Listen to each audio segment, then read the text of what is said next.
Winter doesn't arrive suddenly. It announces itself with subtle, almost imperceptible signs which only those who are observant can decipher. A change in the wind, an eerie stillness in the air, the way the light begins to fade earlier than usual. The world doesn't stop when the cold sets in, but it does slow down, become more cautious, as if all living things understand that they are about to enter a phase where every mistake carries more weight than ever.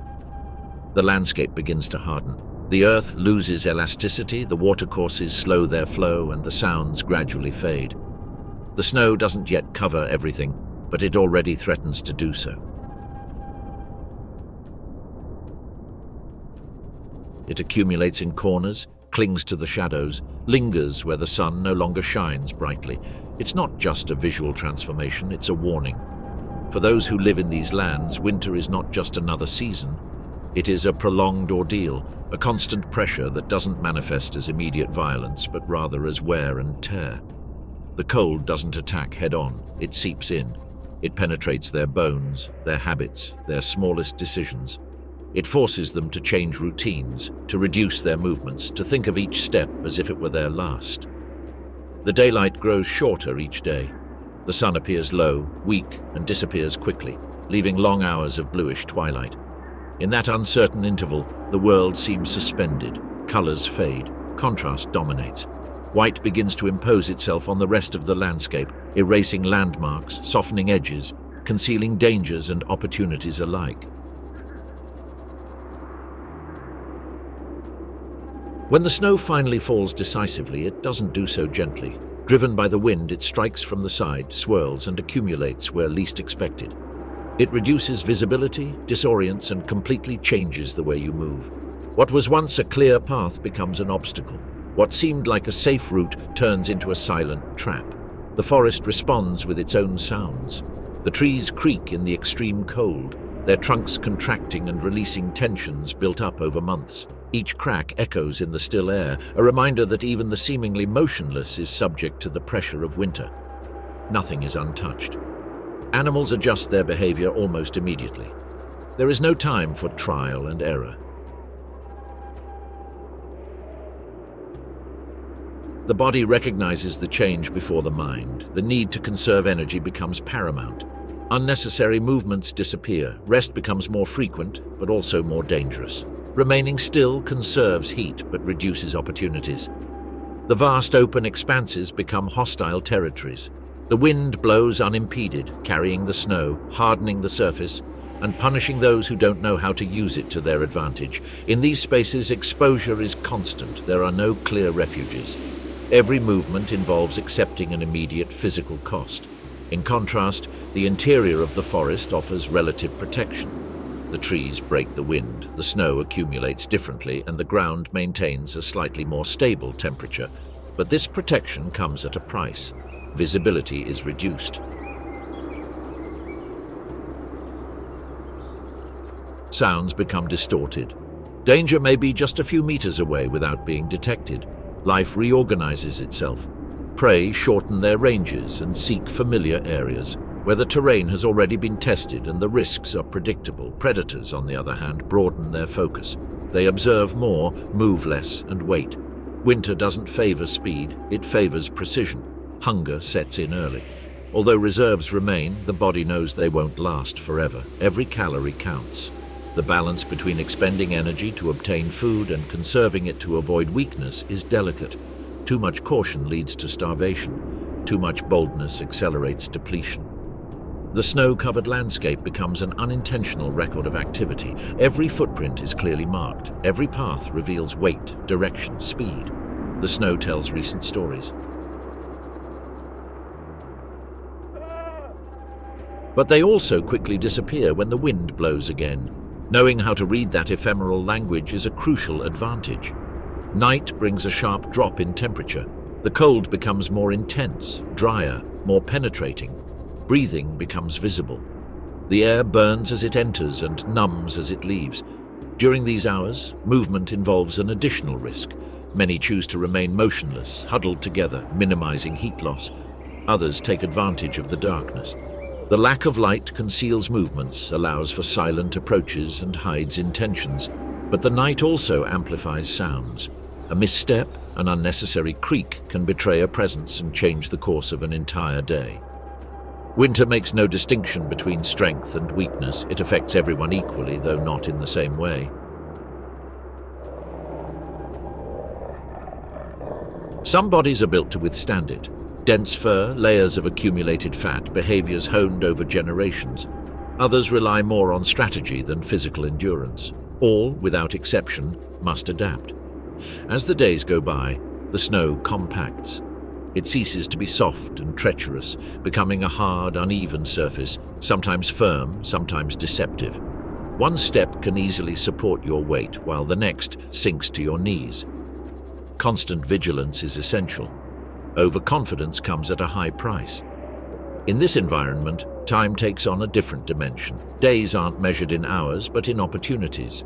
A moment of calm can mean sustenance. An unexpected storm can erase all traces and force a fresh start.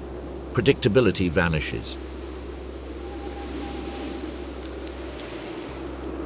Prolonged cold begins to change the body. Joints become stiff, muscles take longer to respond. Fatigue accumulates silently. It's not immediate exhaustion, but a continuous wear and tear that gradually reduces one's ability to move. Simply enduring isn't enough. One must do so without becoming completely exhausted. Winter also alters relationships. Individuals who would normally avoid contact tolerate a certain degree of closeness to conserve heat or share information. This isn't conscious cooperation, it's adaptation. When external pressure is constant, internal rules become more flexible. Even so, the danger doesn't disappear.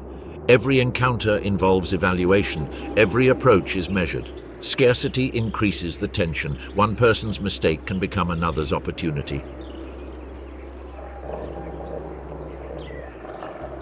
The balance is fragile and changes every instant.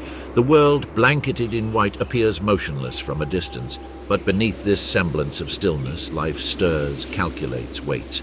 Every organism that remains active does so because it has found a way to adapt to this new order imposed by the cold. Winter is not a one-off event, it's a process, a pressure that settles in and lingers, forcing everyone to redefine their way of life. There are no shortcuts or permanent refuges, only continuous adaptation. And as the snow continues to fall, covering what remains of the old landscape, the world fully enters this new phase. What was ceases to matter. What matters now is getting through what's coming. The real winter has just begun. As the days go by, winter's dominance solidifies. The snow is no longer a novelty, it's a permanent fixture. It compacts, hardens, and creates a surface that shapes every movement. The terrain changes its character. Where there were once visible irregularities, there are now hidden traps beneath a uniform layer. The ground is deceptive. Experience begins to make the difference between advancing safely and wasting energy. Bodies adjust gradually. Metabolism slows down. Appetite becomes constant, almost obsessive. It's not just about eating, but about choosing when and how much effort to invest in doing so. Every outing has a thermal cost. Every prolonged search implies a loss that must be recovered later. The margin for error shrinks with each passing day. The scarcity is becoming evident. The easy sources disappear first. The remnants of autumn are buried, frozen, or consumed. What remains requires more work, more time, more risk. Herbivorous animals spend hours scraping the snow, tearing away bark, searching for tiny shoots. They don't find much, just enough to keep moving. This constant effort leaves visible traces. Movements become repetitive, forming well-trodden paths that connect feeding grounds with familiar shelters. These routes are reused day after day because improvisation is too costly.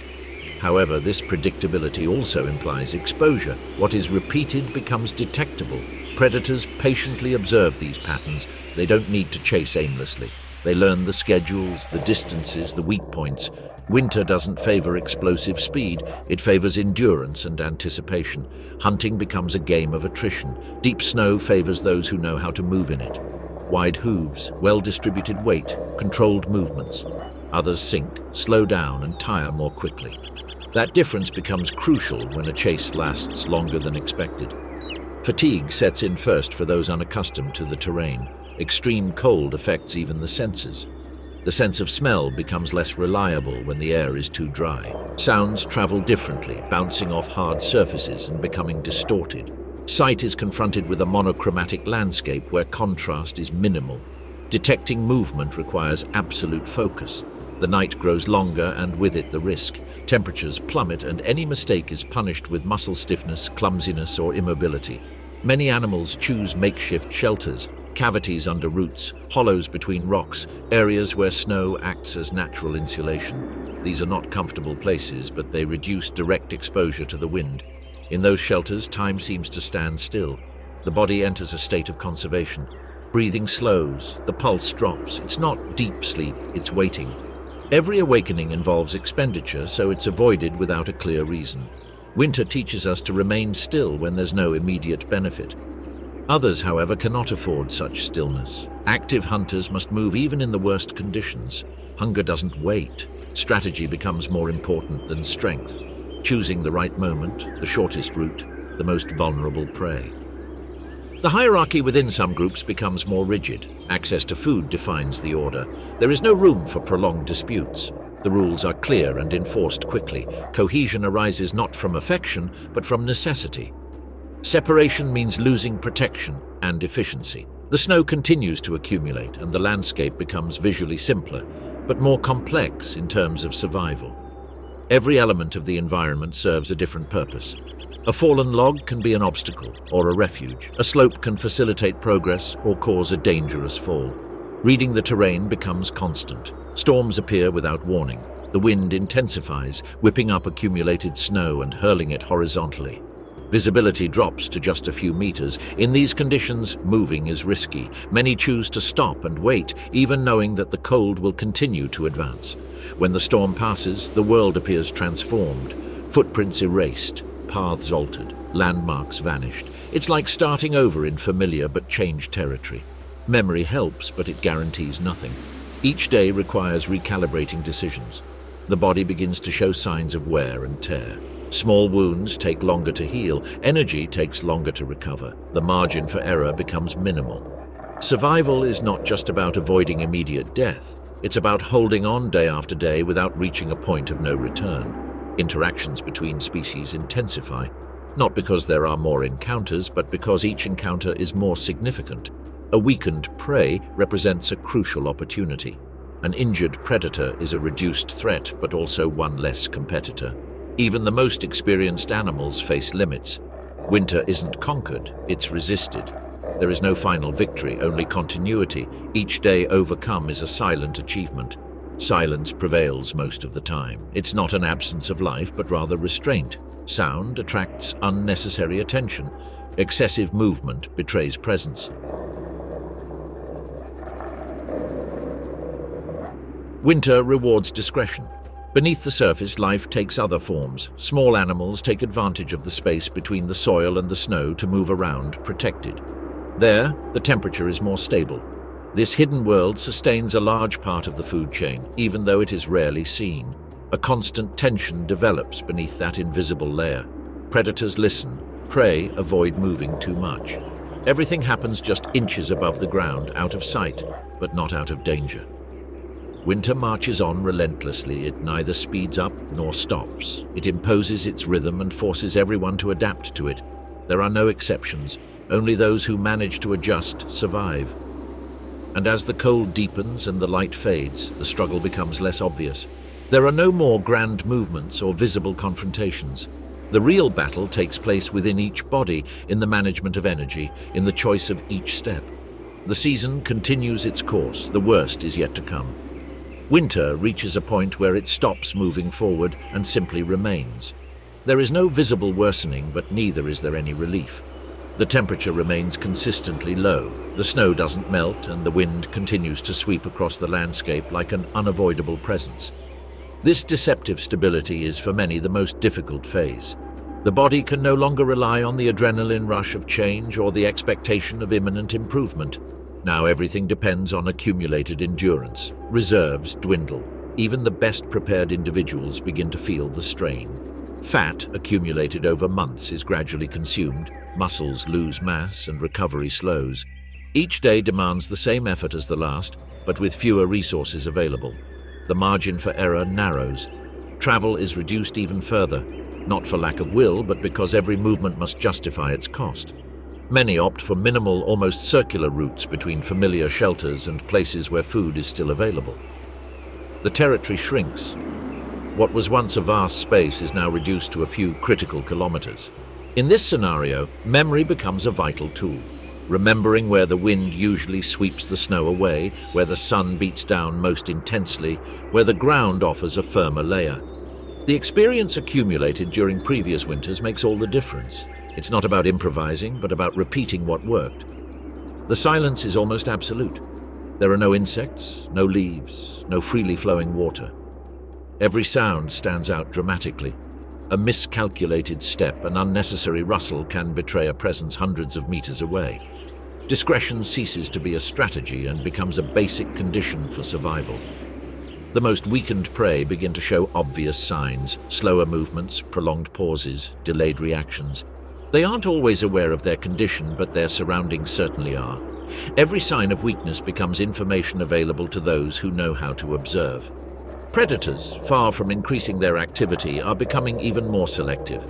The energy required for a failed hunt is too valuable to waste. Observation lasts for hours. An attack only occurs when the probability of success is high and the cost is acceptable. Hardened snow creates new advantages and disadvantages. In some areas it allows for swift and stealthy movement. In others it cracks unpredictably, trapping limbs and causing falls. The terrain is no longer simply deep or shallow, it is uneven, shifting, treacherous. Nights remain the most critical time. Temperatures reach lows that force the body to prioritize survival above all else. Many animals enter prolonged states of rest, minimizing their activity. It's not complete hibernation, but a strategic pause. Others don't have that option. For them, the night is an unavoidable risk. The cold numbs them, the darkness confuses them, and exhaustion accumulates. Each day begins with a body a little stiffer, a little less efficient. Even so, necessity compels them to keep going. In some parts of the landscape, the snow accumulates, forming almost insurmountable barriers. These natural walls disrupt historical routes and force travelers to find alternatives. The detour involves additional expense. The choice becomes complex: cross at risk or take the detour with added strain. There are no ideal options. The tone of interactions between individuals changes, tolerance decreases. Scarcity makes hierarchies more rigid and reduces the scope for sharing. Access to food is defended more fiercely. Disputes, when they occur, are brief and decisive. No one can afford prolonged conflicts. Some young animals, who manage to survive the first few weeks, are beginning to pay the price for their inexperience. They don't know when to stop, when to press on, when to retreat. Winter offers no room for slow learning. The lessons are immediate and definitive. The body responds as best it can. It adjusts temperature, redistributes energy, and prioritizes essential functions. Everything that isn't vital shuts down, growth stops, reproduction is postponed. Life enters a state of pure maintenance beneath the snow. The hidden world remains active. Small tunnels connect chambers where the temperature is more stable. There, movement continues almost constantly. This micro-ecosystem sustains those who depend on it, though it is rarely visible from the surface. The contrast between the stillness above and the activity below is striking. Above, the world seems frozen. Below, life persists, adapted to a small but functional space. This duality sustains the overall balance even in the most difficult times. Time marches on without clear signs of change.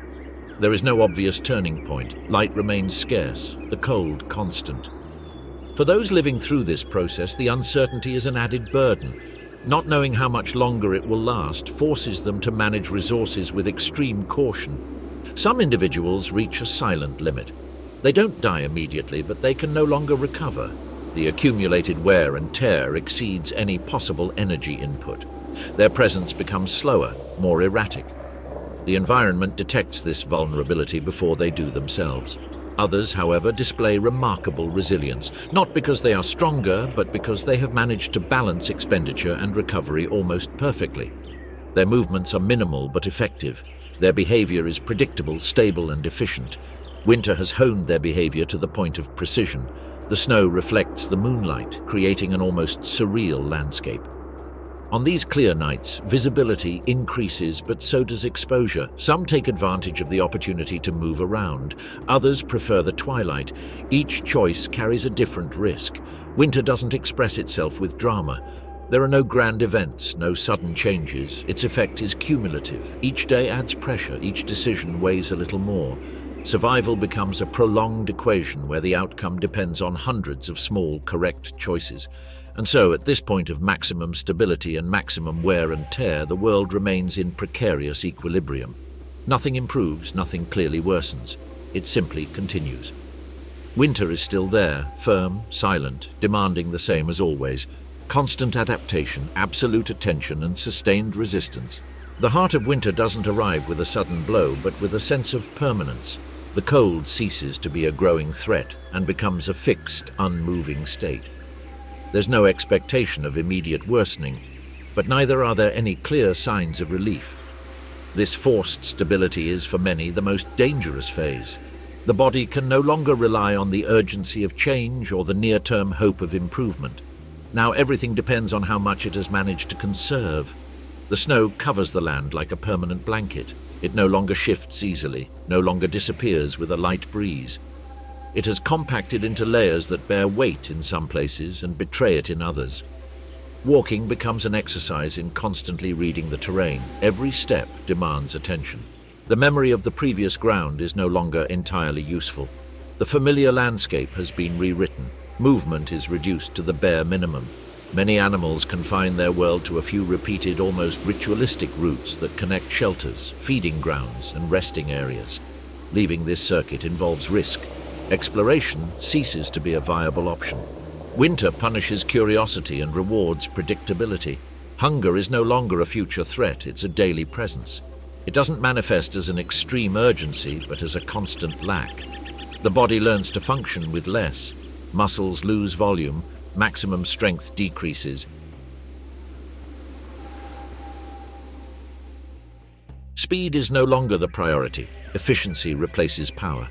Large prey spend long hours feeding on meager resources, bark, lichens, and plant debris compressed under the snow. They don't obtain enough energy to thrive, only enough to survive. Each day is a delicate balance between expending what is necessary and not crossing the threshold of irreversible exhaustion. That repeated effort leaves visible marks. The footprints become deeper, the movements slower, the pauses more frequent. The wear and tear doesn't happen all at once. It accumulates. Winter doesn't need to kill quickly. It's enough for it to weaken. Predators sense this change in their environment, not because there is more prey, but because the signs of vulnerability become clearer. A slight limp, a delayed reaction, the slightest separation from the group. Observation becomes more detailed, the attack more selective. At this point in winter, hunting is no longer a long chase. The terrain and fatigue make it impossible. Failed attempts are too costly. The strategy is based on waiting for the other's mistake, not forcing it. Patience becomes the primary tool. Nighttime remains the most critical time. The cold intensifies to levels that numb even the best adapted. The body responds by reducing activity, shutting down circuits, and prioritizing vital organs. Many animals remain motionless for hours, conserving heat and waiting for the return of faint light that will allow them to move with less risk. The night silence is absolute.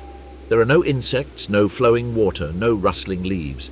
Every sound stands out with unsettling clarity. A crunch under the snow, an accidental rustle, a miscalculated movement can disrupt this equilibrium and attract unwanted attention. Winter transforms sound into a potential enemy. During the day, the light offers no real relief. The sun remains low, lacking the strength to alter the conditions. It barely softens the surface for brief moments before it hardens again. This cycle creates treacherous layers. Thin ice on top of soft snow, slippery surfaces that demand even more controlled movements. Some animals adjust their schedules to take advantage of these brief intervals. Others avoid them, aware that the unstable terrain increases the risk of injury. In winter, even a minor wound can be fatal. Recovery is slow, energy is scarce, and the cold is constant. Social interactions become more strained. Scarcity reduces tolerance. Access to resources is more fiercely defended. Hierarchies are reinforced. There is no room for protracted disputes or implicit negotiations. Winter demands quick and decisive action. Within groups, weaker individuals are clearly disadvantaged. They are not always expelled, but they are relegated. They have access to less food, rest in worse positions, and take more risks. Selection occurs both within and outside the group. Younger people face a critical stage. They no longer have the initial protection of the group or the energy of their first adjustment. Now they must prove they can stand on their own 2 feet. Many fail. Not because of a dramatic event, but because of an accumulation of small mistakes. The landscape appears motionless, yet it is under constant tension. The trees continue to creak in the cold. Laden branches give way suddenly, tumbling down blocks of hardened snow. These collapses alter routes, reveal positions, and change familiar landmarks. The environment continues to transform even in its apparent stillness. Beneath the snow, the hidden world continues its activity. Small tunnels extend, connecting chambers where the temperature is more stable. There, life continues at its own pace. This microcosm sustains much of the system, though its existence goes unnoticed by those who only observe the surface. A constant tension unfolds within this invisible network. Subterranean movements generate subtle sounds, minute vibrations that some know how to interpret.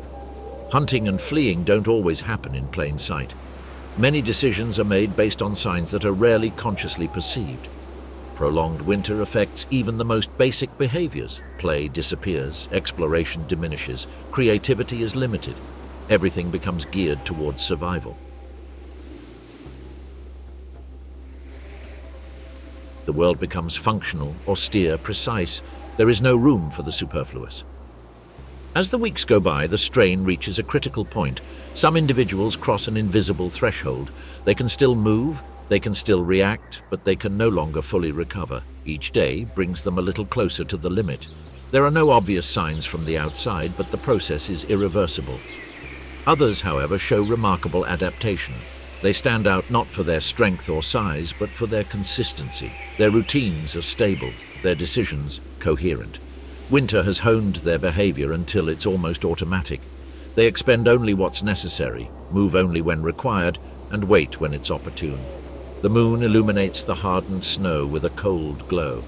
On these clear nights, visibility increases, and with it, the risk. Some take advantage of this to move around with greater ease. Others prefer the partial darkness. Each choice has different consequences, and neither is completely safe. Winter offers no indication of how much longer it will last. There are no clear signs of change. Daylight remains scarce, the cold persistent. Uncertainty adds to the physical exhaustion. Managing resources without knowing when relief will arrive is one of the hardest challenges. At this point, survival ceases to be visible as an action and becomes internal resistance. There are no major movements or frequent confrontations. The real struggle occurs in the balance between expenditure and recovery, between risk and prudence. Winter remains steadfast, silent, relentless. It neither advances nor retreats, it simply demands, and those who still remain do so because they have learned, day after day, to exist within that narrow boundary that separates continuity from collapse. Winter is beginning to show contradictory signs. There's no clear change, no sustained relief, but certain details are disrupting the rhythm that seemed unshakable. The light lingers a little longer on the horizon, not enough to warm the ground, but enough to alter behaviors. That minimal margin is immediately perceived by those who have learned to read their surroundings with extreme precision. The snow no longer behaves the same way throughout the day. At times it yields slightly under weight, at others it hardens like a rock. This variability makes every movement an even more complex calculation. The terrain is no longer just hostile, it's unpredictable. A correct step in the morning can become a mistake in the afternoon. Bodies, worn down by weeks of constant pressure, react cautiously. No one is quick to interpret these changes as a definitive improvement. Experience teaches that winter punishes especially harshly those who mistake a pause for a retreat. Prudence remains the norm. The prey begin to slightly modify their routines. They don't cover great distances, but they adjust their schedules. They make better use of daylight hours, feeding somewhat more frequently when the terrain allows. There's no abundance, but there is a minimal optimization. That difference, however small, can sustain life during critical days. Predators observe these changes with renewed attention. The The transition is a time of general vulnerability. Many bodies reach this point at the limit of their reserves. A minor mistake, a poorly healed injury, a hasty decision can prove fatal. Hunting becomes more opportunistic but not more impulsive. The cost of failure remains high. In open areas, the wind continues to shape the surface. It sweeps away entire sections, leaving behind hard, exposed slabs. These natural corridors facilitate movement, but they also concentrate activity. Where movement is easier, the risk increases. Visibility is enhanced, and with it, the possibility of unexpected encounters. Deep within the forest, change is slower. The shade prolongs the reign of the cold. There, winter resists letting go. The snow remains deeper, more stable, less affected by daily variations. For some, these spaces remain reliable refuges. For others, they become zones of prolonged hardship. Hunger no longer manifests itself solely as deprivation, but as accumulated fatigue. The body responds with less leeway. Reflexes slow down, recovery is prolonged. Even when a clear opportunity arises, seizing it involves assessing whether the effort is worth the risk. Not all occasions justify the energy expenditure they require. Some individuals, driven by necessity, begin to take greater risks. They explore areas they had avoided for weeks. They cross known boundaries. They do so not out of confidence, but out of pent-up desperation. These decisions mark a clear difference between those who can still wait and those who no longer have that option. The landscape begins to visually fragment. Where before everything was continuous white, contrasts now appear. Darker areas, irregular surfaces, different textures. This complexity provides information, but it also confuses. The environment ceases to be uniform and demands a more detailed analysis. The nights are still cold, but no longer identical. Some are slightly less severe, others just as relentless. This irregularity makes adaptation difficult. The body cannot accurately anticipate the effort required. Energy management becomes even more delicate. In certain areas, the snow begins to recede slightly, exposing small patches of compressed soil. These are not large or consistent areas, but they represent opportunities. There, food is more readily available. These zones become hotspots of activity, attracting both prey and predators. This concentration increases the tension. Encounters become more frequent and more decisive. There is no longer room for lengthy confrontations. Every interaction is resolved quickly. Winter continues to punish excess energy, even when it seems to be waning. Psychological strain also takes its toll. Constant pressure, lack of variety, and prolonged uncertainty affect behavior. Some individuals become more conservative, others more erratic. Emotional equilibrium, though not consciously considered, influences decision-making as much as physical condition. Beneath the surface, the hidden world shows clear signs of reactivation. The space between the ground and the snow becomes more dynamic. Movement increases. This activity generates a chain reaction that reaches those who depend on it. The base of the system begins to respond before the visible surface. In waterways, the ice begins to transform. It doesn't break immediately, but it loses its uniformity. Cracks appear, thinner patches emerge, and deep sounds echo across the surface. These changes turn once safe paths into latent hazards. Memory is no longer enough. Every crossing must be reassessed. The most experienced animals detect these signals and adjust their routes. They avoid familiar paths until they verify conditions. Adaptation becomes continuous once again. Winter no longer imposes a single scenario, but rather a succession of changing states. Some fail to adjust to this transition. They survived the coldest point, but not the change. The exhausted body falters when required to adapt further. It's a cruel paradox of the natural cycle. Resisting doesn't guarantee thriving afterward. Others, however, find an opportunity in this variability. They make better use of favorable intervals. They adjust timing, reduce errors, and optimize routes. Their advantage lies not in strength, but in the ability to read emerging patterns. The landscape no longer seems static. Although it remains harsh, it shows signs of movement. The snow shifts, the ice responds, the light changes. Everything indicates that winter's absolute dominion is beginning to crack, even though it still retains much of its power. For those who have made it this far, survival enters a different phase. It's no longer just about withstanding the constant pressure, but about adapting to the transition without getting ahead of themselves. The balance remains fragile. Mistakes still come at a high price. Winter doesn't disappear all at once. It retreats gradually, presenting new challenges along the way. It demands one final adjustment, perhaps the most complex, to change without trusting. And while the landscape continues to slowly transform, life persists, attentive, contained, aware that the worst may be over, but that the ordeal is not yet finished. The transition arrives unannounced. Winter no longer reigns with the same rigidity, but neither does it retreat. It remains an irregular, unpredictable force, alternating moments of apparent truce with abrupt reminders of its power. This phase is disconcerting. For weeks, it was all pure resistance. Now, change demands something different, constant readjustment. The snow loses its uniformity. Where there was once a continuous and predictable layer, now mixed surfaces appear, soft areas alongside hard patches, unexpected dips followed by firm stretches. The terrain ceases to be merely an obstacle and becomes a dynamic factor. Walking requires interpreting every meter, anticipating how the ground will respond under weight. Bodies ravaged by the prolonged winter react with extreme caution. No one surrenders to the idea of relief. The memory of the absolute cold remains, imposing prudence. Even when the light extends a little further and the air seems less harsh, distrust governs decisions. The prey gradually extend their ranges, not expansively but measuredly.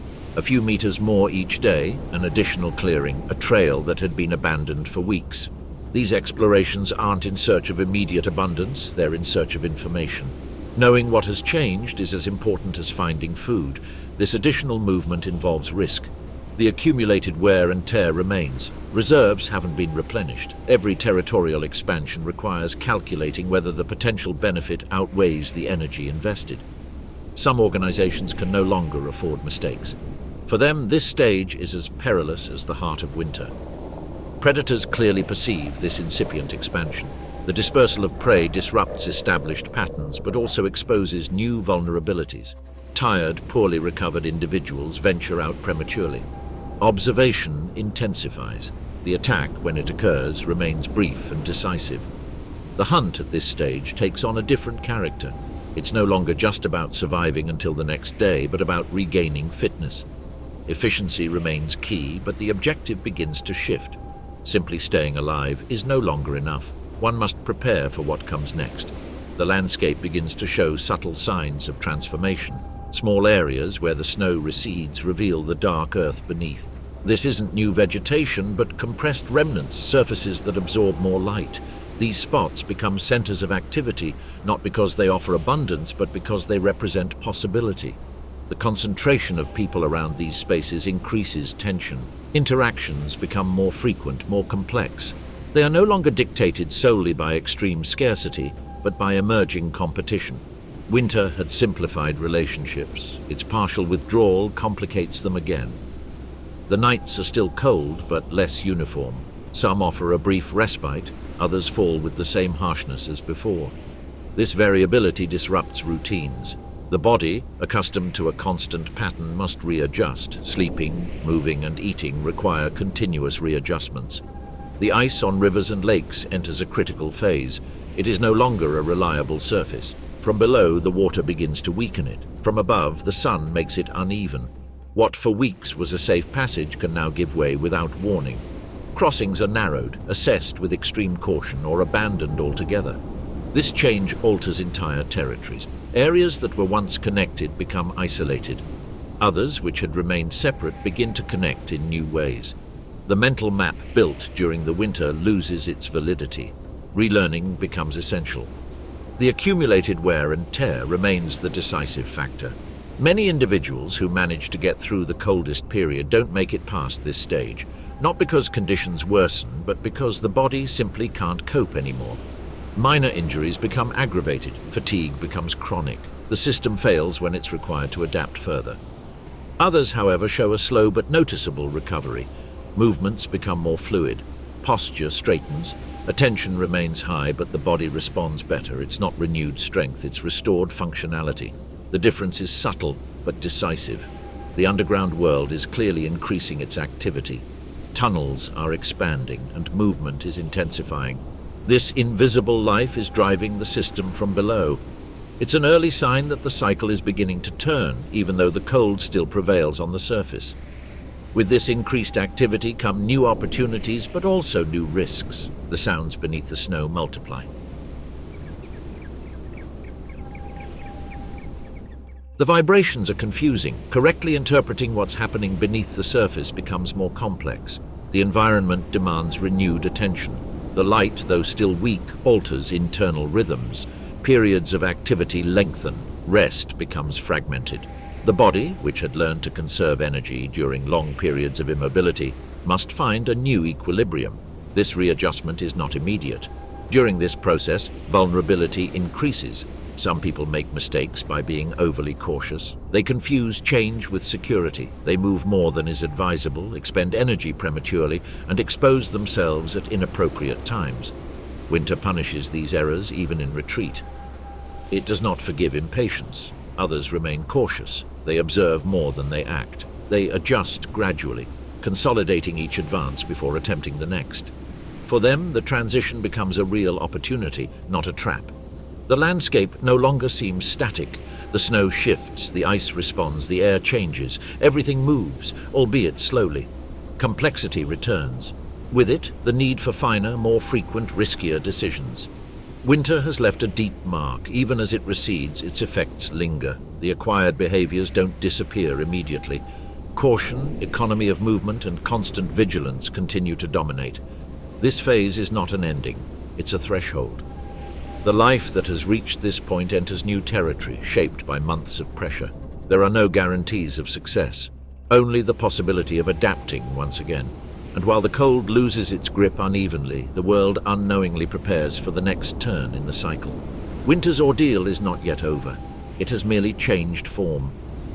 The end of winter isn't recognized by a single clear sign, but by a series of small clues that together alter our perception of the world. There's no visible boundary between what was and what begins.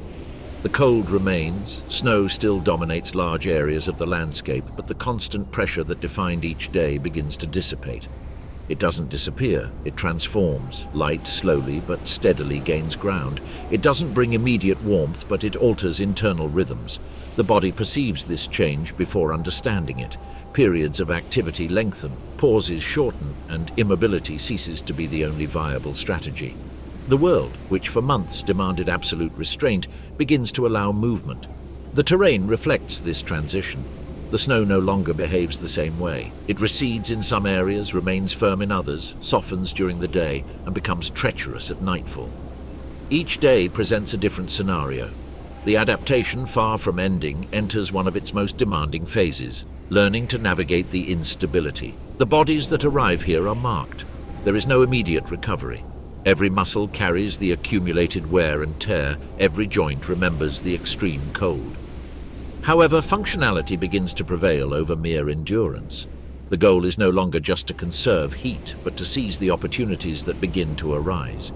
Prey animals are expanding their ranges more decisively.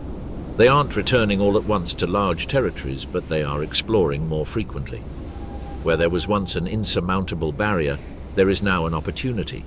Food is still scarce, but more accessible. That minimal difference changes the entire dynamic. Predators are adjusting their behavior once again.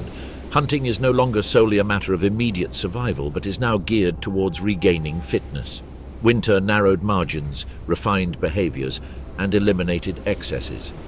Now those that remain seek to consolidate their advantage. The landscape is fragmented. Visible contrasts emerge between areas that are rapidly subsiding and others that remain under the sway of the cold. This diversity increases the options, but also the complexity. There is no longer a single pattern to follow. Every decision must adapt to a changing environment.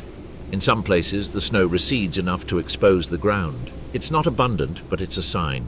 These spaces become hubs of activity. Life concentrates around them, generating more frequent encounters and new tensions. Competition is slowly replacing simple resistance. The nights remain cold, but they are less uniform. Some allow for deeper sleep, while others bring back stiffness and alertness. This variability forces the body to remain flexible. Even as winter recedes, it continues to test our ability to adapt. Rivers and lakes are undergoing a critical transformation. The ice, which for weeks provided safe passage, is becoming unstable. Historic crossings are no longer viable. Water is regaining prominence, first as a threat, then as a resource. The mental map constructed during the winter must be redrawn almost entirely. This reconfiguration affects territories, hierarchies, and habits. Previously isolated areas reconnect, others separate. Mobility changes direction. What was once a refuge may no longer be so. What seemed inaccessible becomes an option. The accumulated wear and tear remains decisive. Many individuals fail to take advantage of this transition, not because the environment defeats them, but because their bodies no longer respond. Winter selects even in retreat. There is no guarantee of continuity for those who survived the harshest phase. Others, however, begin to show clear signs of recovery. Movements become more confident, focus remains high, but the body responds more effectively. It's not abundance or renewed strength, it's stability. And in nature, stability is an immense advantage. The subterranean world, which sustained the system during the most severe months, is now driving change. Activity is increasing, exchanges are intensifying, and the base of the ecosystem is being reactivated. What happens below is reflected, albeit with a delay, on the visible surface. With this momentum come new risks. Increased activity means more encounters, more competition, more critical decisions. The world ceases to be predictable. Winter, by simplifying everything, had reduced variables. Its retreat brings them back at once. Behaviors learned over months don't disappear. Caution persists. Economy of movement remains the norm. Even when conditions improve, the memory of the extreme cold acts as an internal brake. Experience becomes a guide. Transition is not a reward, it's a new challenge. It requires changing without forgetting, adapting without overconfidence, moving forward without losing what you've learned. Many mistakes at this stage stem from excessive optimism. The landscape continues to transform day by day. The dominant white recedes, giving way to muted tones, then to more striking contrasts. There is no immediate explosion of life. The renewal is gradual, restrained, almost timid. Nature does not hurry. The organisms that are moving now do so with a mixture of necessity and expectation. The future is no longer just about surviving, but neither is it about guaranteed abundance. Every decision still carries weight. Every choice can tip the scales. Winter, though it loses its grip, leaves a lasting mark. Refined behaviors, learned routes, and developed strategies are not erased. They remain as bodily memory, ready to be activated when the cycle begins again, because it will return. Not as an exact repetition, but as a variation on the same challenge. Nature doesn't move in a straight line. It moves in cycles, adjusting, filtering, molding. The end of winter is not a visible victory. There is no celebration or absolute relief, only continuity. The world moves on, transformed by the pressure it endured. Those who remain are not the strongest or the fastest, but those who manage to adapt without breaking. Life persists not through open defiance of its surroundings, but through constant adjustment to its limits. Winter taught that lesson harshly, but also precisely. And though it may retreat, its teaching remains. Thus, without a definitive end, the cycle continues. The cold subsides, the light advances, the landscape is replenished. And in that ever-present precarious balance between loss and renewal, nature follows its course, silent, relentless, endless. The cycle doesn't close with a grand gesture or an immediate change that transforms everything. The end arrives discreetly, almost imperceptibly, as truly profound things do. Winter retreats without a sound, leaving behind a world that is no longer the same. Not because the landscape has completely changed, but because those who inhabit it have been transformed by the experience. The snow lingers in some corners, clinging to the shadows and the heights where the light hasn't yet reached with full force, but it no longer dominates. Its presence is residual, fragmented, incapable of imposing the absolute rules that governed for months. The cold is still there, but it has lost its oppressive character. It no longer dictates every decision. Now it coexists with other forces. The landscape is slowly regaining its complexity. Where once everything was uniform, clear differences are beginning to appear. Textures, uneven terrain, contrasts. The world is once again offering information, but it also demands interpretation. Survival is no longer a simple equation of resisting or falling. It is transforming into a broader, more dynamic process where adaptation continues under new conditions. The bodies that have made it this far don't celebrate. There's no euphoria or immediate relief. Recovery is slow, almost imperceptible. Every muscle, every joint, every reflex carries the memory of the extreme cold. The wear and tear doesn't disappear with the change of season. It remains as an internal mark that conditions movements and decisions. However, functionality returns, not as overwhelming force, but as sustained capacity. Movements become safer, attention remains high, but the body responds better. The goal is no longer just to stay alive until the next day. It becomes possible to think beyond the immediate moment. The prey expand their territories with greater confidence, not recklessly, but gradually. Food remains limited, but more accessible. The effort begins to bear visible fruit. Energy, though scarce, is managed more sustainably. The balance slowly shifts in favor of continuity. Predators adjust their behavior one last time. The extreme urgency disappears. Selection is once again based on opportunity and efficiency, not desperation. Winter has reduced numbers, refined strategies, and eliminated excesses. What remains is a more precise system, more attuned to the reality of the environment. The tone of interactions shifts. Constant tension gives way to more structured competition. It's no longer just about surviving the cold, but about positioning oneself in a landscape that is becoming increasingly complex. Hierarchies are redefined, territory regains importance. The future reemerges as a possibility. The subterranean world, which sustained life during the harshest months, continues to drive the system from below. Activity increases, connections strengthen, and equilibrium is restored. What happens on the surface reflects invisible processes that have been underway for some time. Water regains its movement. Rivers flow more freely again. Lakes reveal their shores, and the sound of melting snow breaks the long silence. It's a subtle change, but full of meaning. The world is moving again in a different way. Winter leaves scars, fallen trees, broken branches, altered paths. Nothing returns exactly to its former state.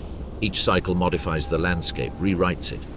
The memory of the cold is inscribed in the shape of the land and in the behavior of those who inhabit it.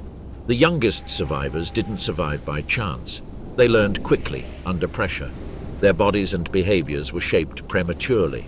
That early experience will determine how they face future winters. Adaptation isn't inherited solely through genetics, but also through learning.